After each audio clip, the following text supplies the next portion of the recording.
What the heck is this? The room is covered in dust. You're just trying to get out of doing housework because you're sick, aren't you? You know I like things clean. For God's sake.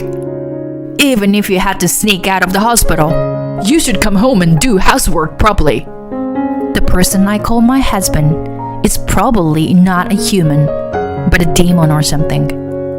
Otherwise, there's no way he would say such foolish things to his wife, who is in the hospital with cancer. But what a waste this ignorant man is. Excuse me, but your wife is now... The doctor's words were just the beginning of this man's descent into hell. My name is Sarah, a 35-year-old office worker. I've been married to my husband Kenny for almost 3 years now. I'd like to say that we have a wonderful married life, but the truth is, we don't. Work is enjoyable, and it feels great when hard work pays off and gets recognized. But the problem lies at home. When I come home exhausted, it's Kenny who's already home and greets me. Is delivery okay for dinner? Kenny answers me. Hey, even though you have a job, don't you think you're slacking off too much? Here, look at this. He shows me a photo of a dinner table with fancy dishes. By the way, he's shown it to me dozens of times. It all started about 2 years ago when Kenny attended his high school reunion. I want to unify the furniture and make the room look like this. See? My husband showed me a stylish room photo that looked like a model house. It seems he went to a friend's house for drinks after a reunion.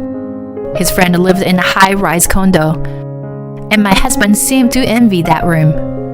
However, the friend was a successful young businessman, and our household income was not high enough to live a similar lifestyle.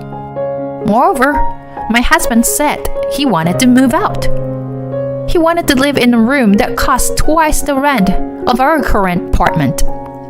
So, where are we going to get the money for that? My husband said to my cold reaction. We'll manage it somehow, you know? I mean, we're both working, so we'll figure it out, right? Finally, I got angry with my husband snickering and said, Enough already! Do you even understand the concept of living within our means? From now on, you should pay for your beer with your own pocket money. He glared at me, maybe because I was scary, and muttered, What? I was just joking. You're such a buzzkill. He was mumbling for a while, but I was sure he wasn't joking. We continued to bicker, and I started to experience stomach pains and other stress-related symptoms. I thought it was just stress until something strange happened to my body. I started bleeding, even though it wasn't my period, and it wouldn't stop. I went to a nearby hospital and was diagnosed endometrial cancer. Hearing the diagnosis, my body shivered, even though it wasn't cold. Then, the doctor said something that made it worse. Do you plan to get pregnant in the future? It was a severe condition, and the best option was to remove the uterus. I will talk to my husband. I couldn't stop crying while driving home. If I lost my uterus, I wouldn't be able to have children ever. I wonder what Kenny's reaction will be. He loves children, so I'm afraid of getting divorced. When my husband returned home, I talked to him about the test results, treatment, and his thoughts. We took the time to have a conversation for the first time in a while. My husband was very shocked, but we made a decision. After that, I took a leave of absence from work and my treatment began. In the end, we decided to undergo chemotherapy after having my uterus removed. On the day of the surgery, my husband took the day off and accompanied me to the hospital. I felt uneasy about my husband's oddly cheerful mood. However, I overcame major surgery and lost my uterus. During my hospital stay, colleagues and friends came to visit me. I felt sad that a friend with a child came to visit me. My in-laws who lived nearby also came to visit me. "You did well, Sarah." After those words of encouragement, my mother-in-law said, "I know it's tough, but please take care of the household finances and chores a little more carefully." My father-in-law immediately interrupted her. "Hey, stop it. Not now. Sarah, never mind, okay?" I had no idea what their conversation meant at that time. As for my husband Kenny, he always seemed to be in a good mood whenever he visited me in the hospital. "Sarah, you might be surprised when you get discharged." "Well, look forward to it." I thought I would be happier about anyone who came to visit me, rather than a surprise. After a while, I was scheduled to be discharged temporarily and was excited to return home. I would be admitted to the hospital again soon for chemotherapy. When my husband picked me up from the hospital, he said, "Don't be surprised when you see inside the house." I had a feeling of unease.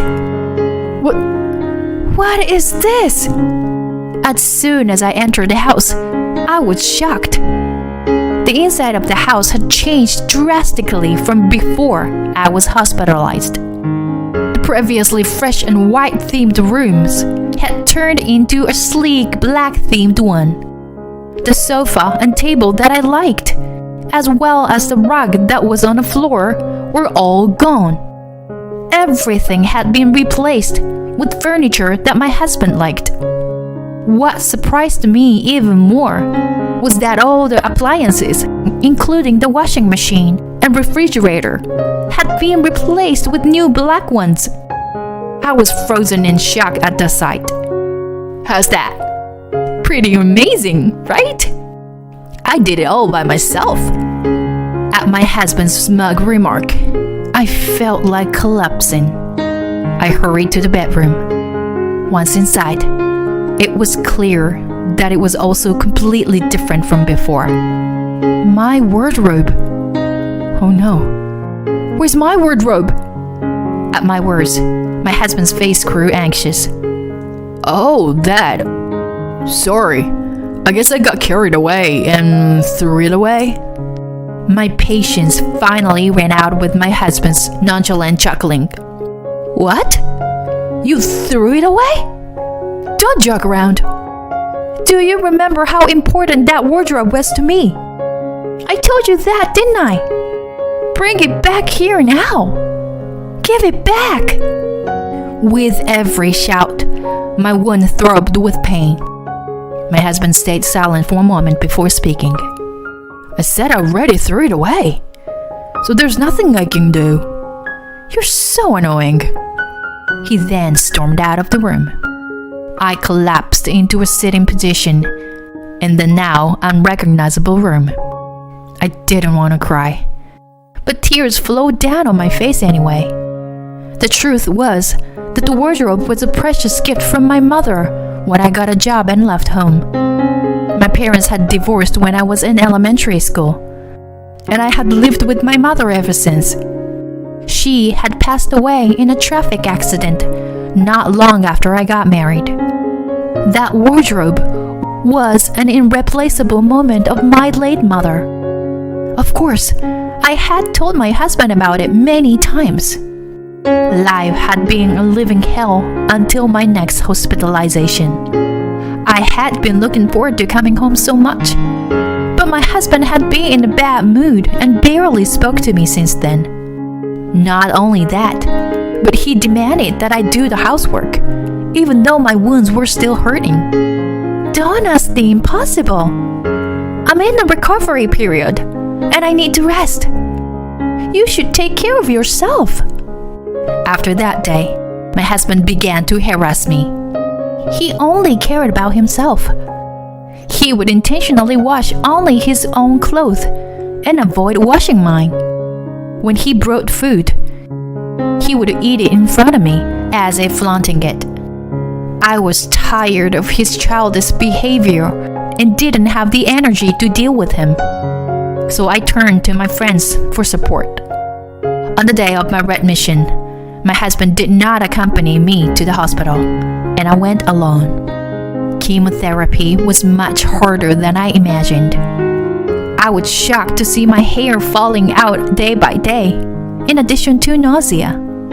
As for my husband, he went on a long business trip shortly after my admission. I thought he would contact me out of concern, but he didn't contact me at all during my hospitalization. One day, my phone rang continuously, and I hesitated to answer because I no longer had the energy to talk to my husband. Then, my husband called the hospital out of impatience. I switched to speaker call. "What the heck is this? The room is covered in dust. You're just trying to get out of doing housework because you're sick, aren't you?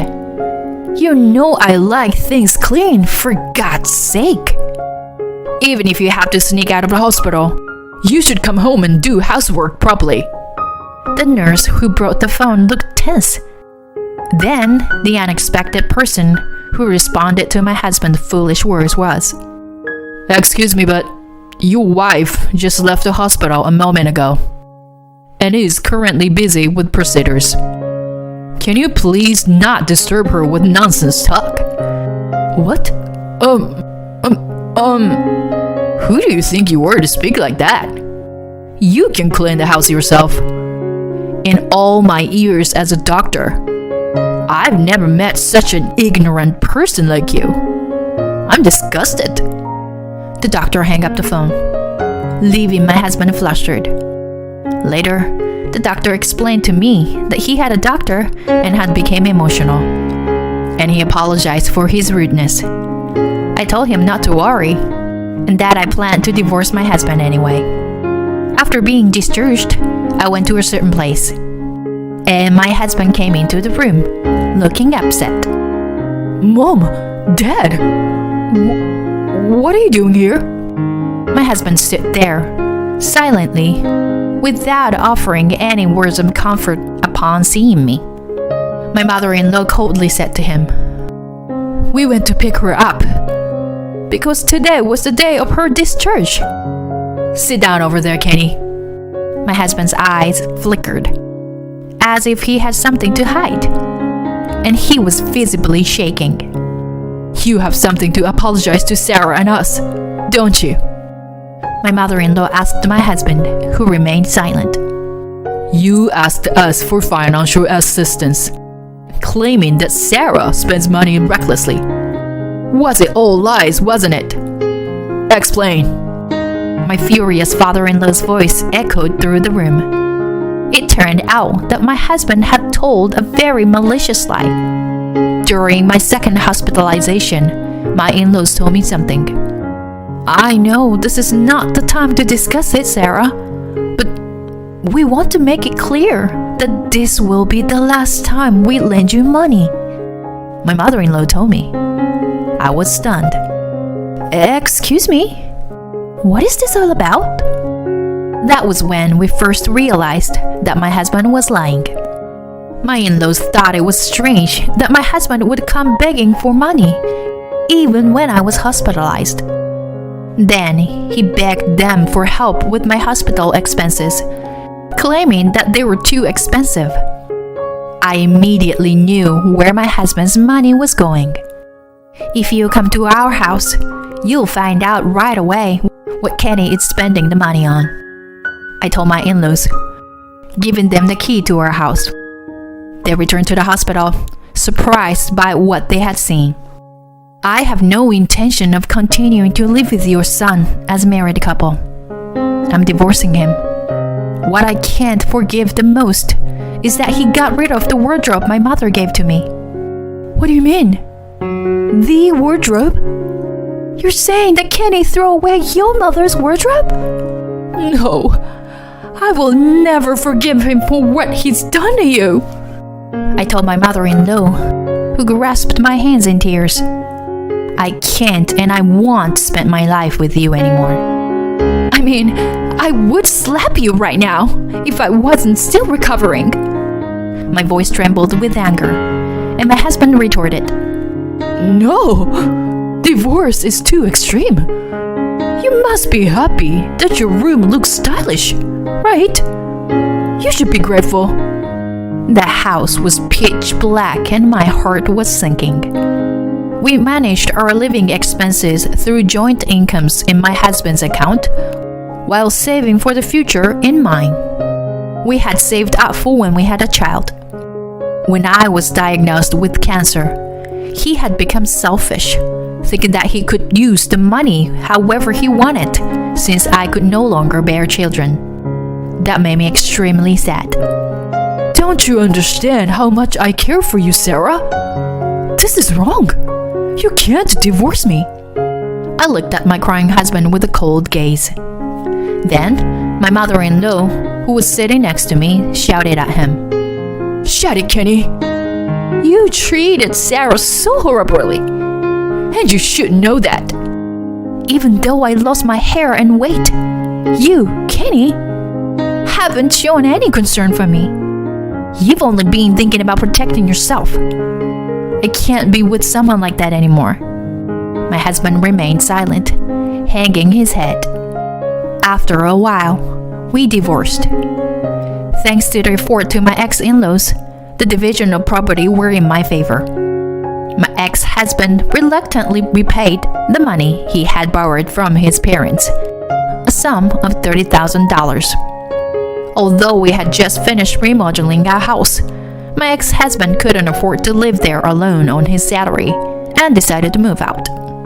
He now lives in a shabby apartment that he had to borrow money to pay for. I have a friend who works at the same company as my ex-husband. I heard that he is now labeled as a dangerous person who harasses his wife, who is battling cancer. He brought it upon himself. He can regret it for the rest of his life. As for me, I am enjoying living alone for the first time in years, while undergoing regular checkups. Once my physical strength stabilized a bit more, I plan to return to work. My boss has assured me that it's okay to do it at my own pace, which I'm grateful for. I'm just so glad my mother's wardrobe has been returned to me. I found it at an antique shop when I brought in some of my unwanted item after moving. It was what my mother gave me, and it may not have been an expensive piece of furniture, but it was the only memento that I cherished. On the back corner of the wardrobe was my late mother's writing, Sarah, always be happy. I've tried my best to remember my mother's words and worked hard. Of course, that won't change in the future.